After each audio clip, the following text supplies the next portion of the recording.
특별 새벽 기도회 5째 날입니다. 외울 것이 이제 좀 누적이 돼서 약간 부담이 되지요. 하지만 끝까지 여러분 잘 외워보시기 바랍니다. 10계명의 서론부터 해볼까요? 10계명의 서론 준비되셨지요? 예. 눈이 초롱초롱하세요. 너무 좋습니다. 나는 너를 시작. 나는 너를 애굽 땅 종 되었던 집에서 인도해낸 내 하나님 여호와라. 잘하셨습니다. 자, 1계명 너는 나 외에는 시작. 너는 나 외에는 다른 신들을 내게 두지 말라. 자, 2계명. 2계명은요 어제 제가 요약해서 가르쳐 드린 것으로 해보겠습니다. 물론 풀 버전을 외우신 분은 더 잘하시는 거예요. 요약 버전으로 외워보겠습니다. 너는 자기를 위하여 시작. 너는 자기를 위하여 그 어떤 것으로도 우상의 형상을 만들어 섬기지 말라. 예, 한 번만 더 해볼까요? 시작. 너는 자기를 위하여 그 어떤 것으로도 우상의 형상을 만들어 섬기지 말라. 예, 잘하셨습니다. 오늘은 세 번째 계명인데 신명기 5장 11절 말씀을 같이 한번 읽어보겠습니다. 신명기 5장 11절 혹은 성경책 가져오신 분은 제일 뒷부분을 읽으시면 돼요. 같이 읽습니다. 시작. 너는 내 하나님 여호와의 이름을 망령되이 일컫지 말라. 나 여호와는 내 이름을 망령되이 일컫는 자를 죄 없는 줄로 인정하지 아니하리라. 아멘. 3계명은 너는 내 하나님 여호와의 이름을 망령되이 일컫지 말라라는 계명입니다. 여러분께서는 평상시 이 계명을 어떻게 이해하고 어떻게 적용해 오셨습니까?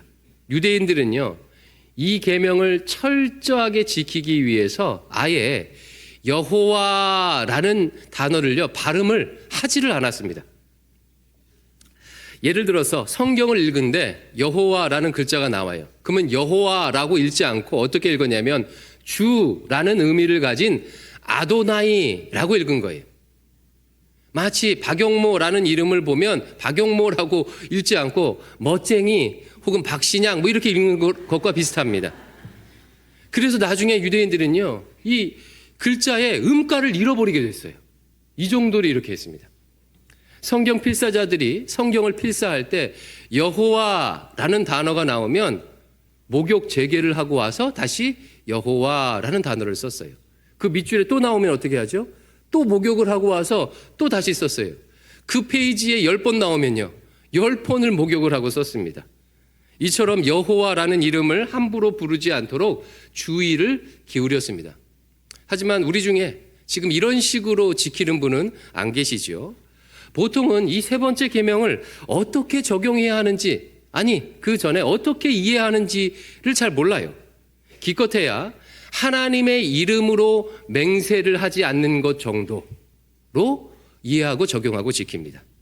오늘은 그 의미를 확실히 배워볼 텐데요. 이 세 번째 계명을 이해하기 위해서는 다음에 두 가지를 알아야 됩니다. 두 가지. 첫 번째는 뭐냐면 여호와라는 이름을 왜 주셨는지 여호와라는 이름을 주신 목적, 이유를 먼저 알아야 돼요. 두 번째는요, 망령되이 일컫는다라는 것이 무슨 뜻인지, 망령되이 일컫는다는 게 무슨 뜻인지 알아야 돼요. 먼저 여호와라는 이름을 주신 이유입니다. 이미 십계명의 서론 부분을 주의하면서 말씀을 드렸지요. 하나님은 왜 여호와라는 이름을 주셨습니까?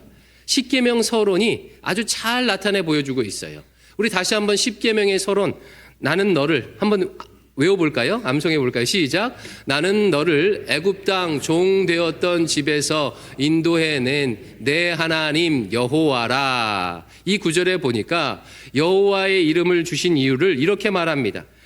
이스라엘을 애굽 땅 종 되었던 집에서 구원하여 내 하나님 이스라엘의 하나님 되시기 위하여 여호와라는 이름을 주셨습니다. 더 줄이면 이스라엘을 구원해서 자기 백성 삼기 위해서 주신 거예요. 구원해서 자기 백성 삼기 위해. 본래 하나님의 하나님은 이름으로 규정할 수 없는 만물을 초월하신 하나님이세요. 하나님께서는 우리를 구원하여 하나님의 백성 삼기 위해 여호와라는 이름을 주셨습니다. 자, 하나님께서 여호와라는 이름을 왜 주셨다고요? 우리를 구원하여 하나님 백성, 자기 백성 삼기 위해. 그런데 저는요, 이 구원, 자기 백성 삼다, 이 말을요, 생명과 자유를 주시기 위해라고 표현하는 것을 저는 더 선호합니다. 구원이란 죄로 인해 죽은 영혼에게 생명을 주는 일 아니겠습니까? 또 하나님 백성이란 죄의 종에서 해방된 자유민 아니겠습니까?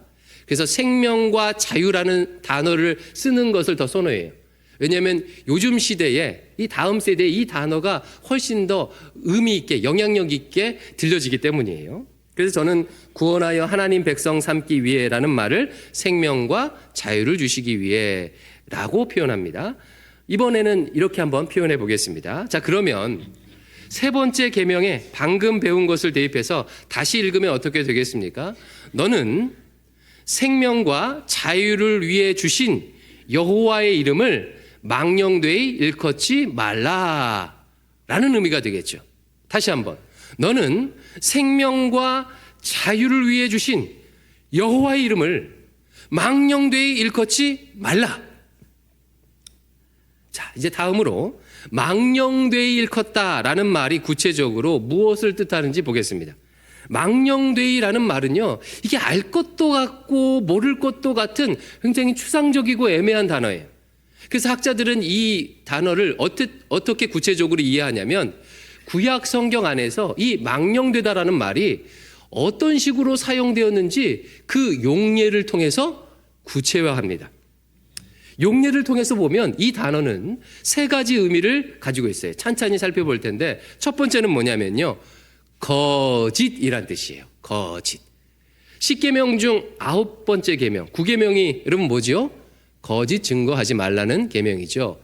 이 9계명의 거짓이란 단어와 3계명이 나와 있는 망령이란 단어가요, 히브리어 원어들은요 똑같은 단어예요. 똑같은 단어. 하나님의 이름을 거짓말하는 데 사용하는 경우가 망령되이 일컫는 경우입니다. 대표적인 예가 구약 성경에 나온 거짓 선지자들입니다. 이들은 하나님께 어떤 말씀도 받지 않았음에도 불구하고 하나님의 이름을 들먹이면서 하나님께서 이렇게 말씀하셨다, 하나님께서 저렇게 말씀하셨다라고 하며 거짓 예언을 했습니다. 주로 이런 식의 거짓은 종교 지도자들이 많이 저지릅니다. 중세 면죄부 판매를 생각해 보십시오. 하나님의 뜻은 면죄부 판매가 아님에도 불구하고 신부들은, 중세 성당은요, 하나님의 이름을 들먹이면서 거짓으로 면죄부를 판매했습니다. 여러분, 그렇다면 왜 하나님의 이름으로 거짓을 행하는 걸까요? 탐욕과 지배욕 때문입니다. 돈에 대한 탐욕, 권력에 대한 탐욕, 남을 지배하고 싶은 욕망 때문에 하나님의 이름까지 들먹이면서 거짓말을 하는 것입니다. 부끄러운 이야기지만 몇 년 전 서울의 한 대형교회가 약속을 어기고 목회 세습을 해서 세상을 시끄럽게 했던 적이 있습니다. 교회 안팎으로 그에 대한 비판이 많이 쏟아졌어요. 그런데 그 교회의 아들 목사님이 강단에서 설교 중에 이런 말을 했습니다. 여러분, 세상이 우리를 어떻게 보든 우리는 하나님만 바라봅시다. 이 말은 그 말 자체로는 너무나도 아름다운 말이지만 실상은 하나님의 이름을 망령되이 일컫는 말입니다. 하나님의 이름을 목회적 부의 세습을 위해, 자기 정당화를 위해, 개교회의 탐욕을 위해 거짓으로 사용했기 때문입니다. 이로 인해서 많은 사람들이 교회를 떠나고 상처를 받았어요. 생명과 자유를 위해 주신 하나님의 이름을 생명과 자유를 위해 사용하지 않고 실망과 상처를 준 것입니다. 이런 일은 개인 사이에서도 일어날 수가 있습니다. 누군가가 누군가에게 하나님께서 당신에 대해서 이렇게 말씀하셨어 라고 말하는 것을 주의해야 합니다. 그 말은 실상은 너 내 말 들어, 내 말대로 해야 해 라는 의미일 수가 있습니다.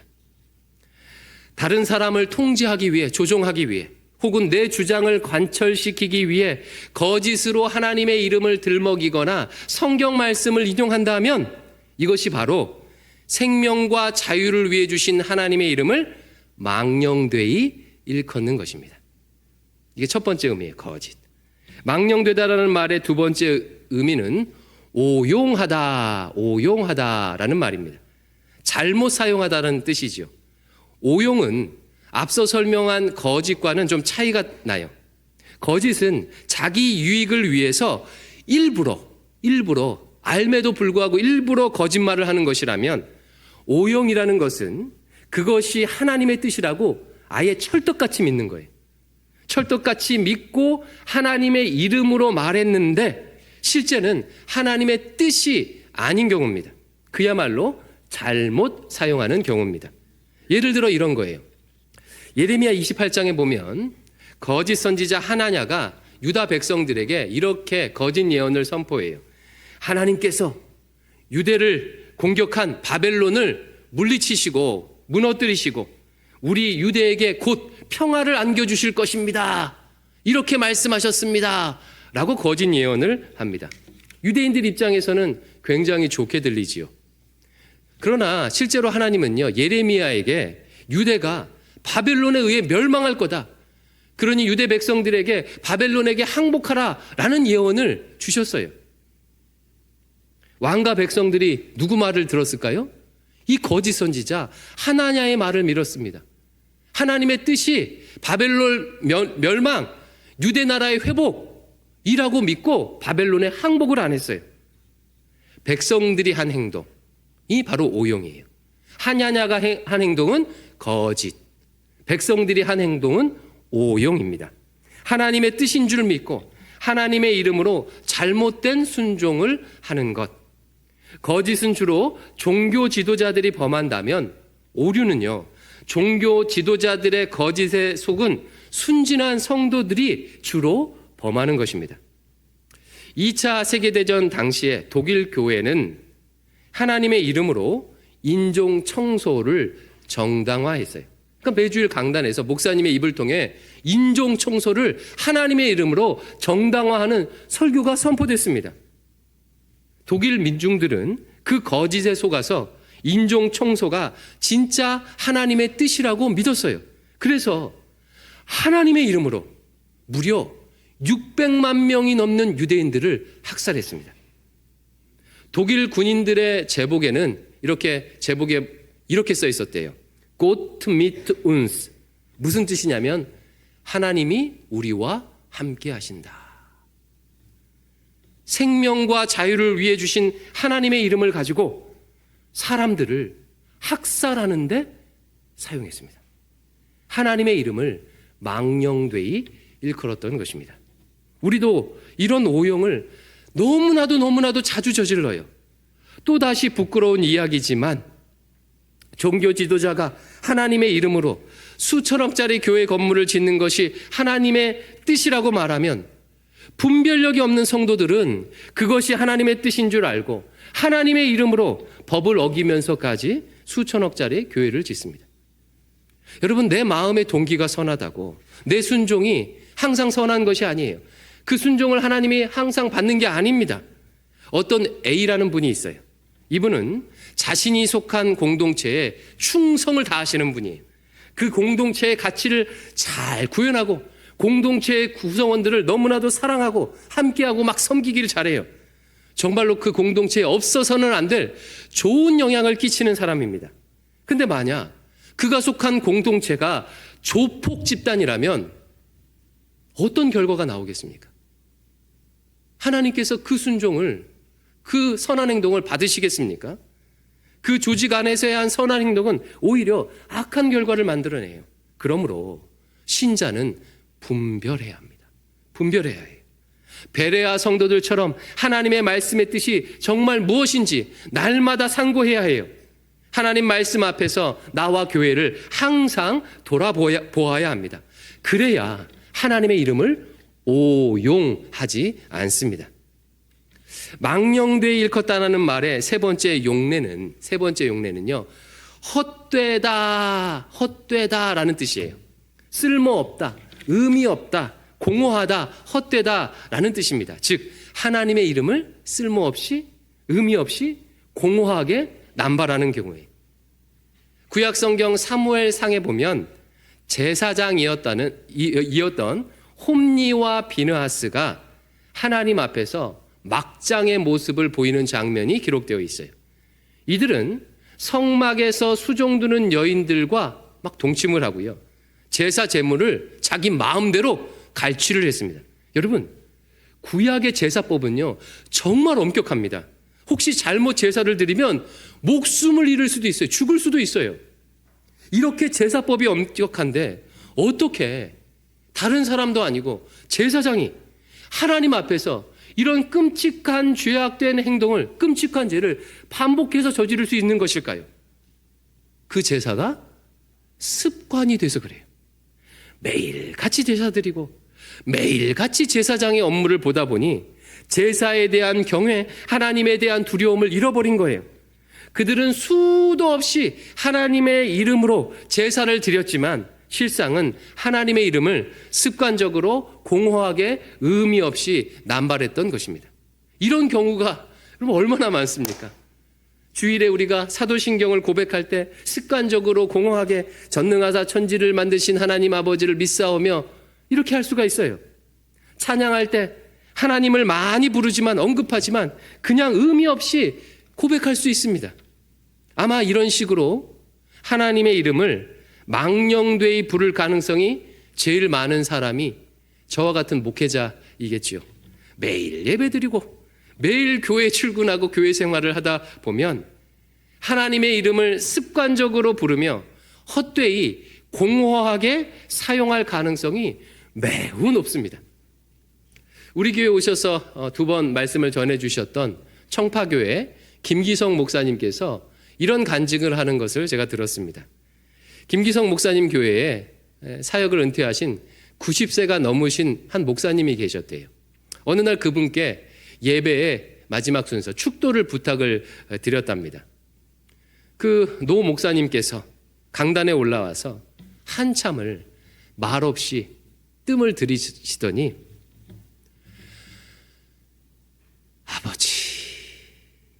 아버지라고 하시더래요. 그 순간 온몸에 말로 표현할 수 없는 전율이 들었대요. 아버지라는 한마디 안에 90 넘은 목사님의 회한과 눈물과 인생의 우여곡절과 고통과 좌절과 아픔이 느껴졌대요. 그리고 이 목사님께서 또다시 한참을 뜸들이시더니 다시 아버지라고 하셨답니다. 어떤 부연 설명도 없는데 아버지라고 부르는 그 호칭에서 그럼에도 불구하고 여기까지 인도해 주신 하나님에 대한 감사와 신뢰가 느껴졌대요. 자신도 그렇고 그 자리에 있던 모든 성도가 다 함께 느꼈대요. 여기저기서 사람들이 흐느꼈답니다. 김기성 목사님은 자신이 하나님의 이름을 함부로 의미 없이 사용하는 것 같을 때마다 이 노 목사님이 고백했던 아버지를 떠올린다고 합니다. 사랑하는 성도 여러분, 여러분은 어떠십니까? 생명과 자유를 위해 주신 하나님의 이름을 어떻게 사용하고 계십니까? 습관적으로 허무하게 의미 없이 말하진 않는지 돌아보시기 바랍니다. 기도할 때마다 습관적으로 반복해서 사용하는 단어가 있다면 올해는 2024년도에는요 좀 바꿔보세요.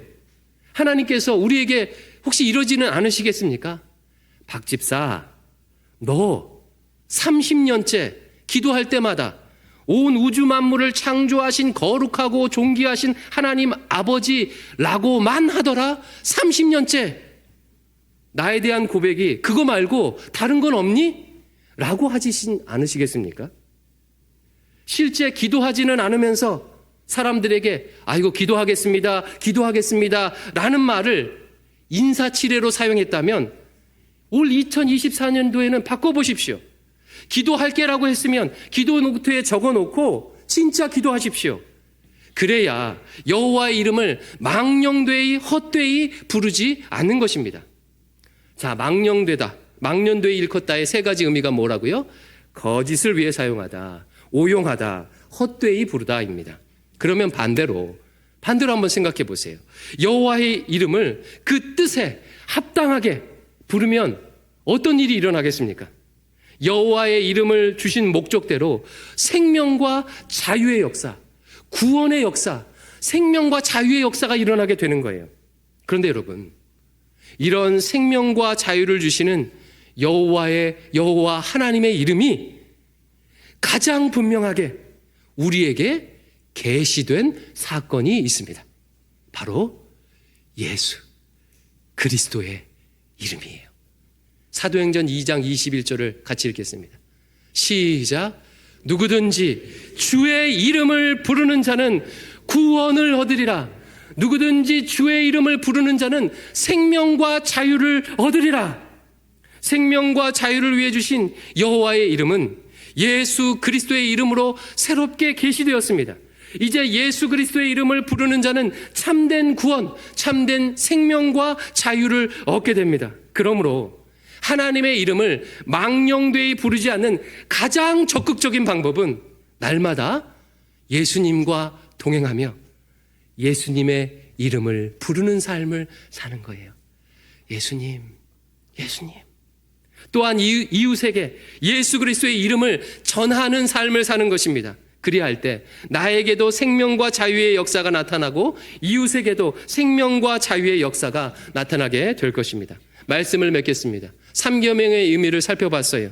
여호와의 이름을 망령되이 일컫지 말라는 것은 생명과 자유를 위해 주신 여호와의 이름을 거짓으로, 오용으로, 헛되이 사용하지 말라는 의미입니다.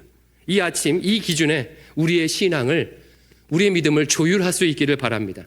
나의 탐욕을 위해 하나님의 이름을 거짓으로 사용하거나 분별하지 않고 오용하거나 헛되이 부른 죄가 있다면 회개하고 2024년도를 시작합시다.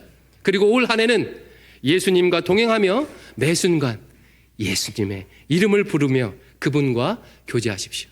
또한 예수 그리스도의 이름을 이웃에게, 온 세상에 전하십시오. 반드시 생명과 자유의 역사가 나에게도 이웃에게도 임하게 될 것입니다. 아멘.